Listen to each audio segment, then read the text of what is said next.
Mga kabalot, may tips ako sa inyo para mabilis tumigas ang yelo. Yung tubig na nilalagay sa plastic ng yelo, dapat malamig na po. Kasi po, mainit na po ang panahon ngayon. Kaya mainit din ang tubig. Kaya matagal daw tumigas.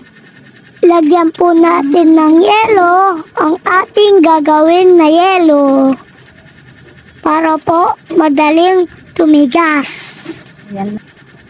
Pagkatapos po nito, ilalagay po natin ito sa freezer para po mabilis tumigas po ang ating yelo.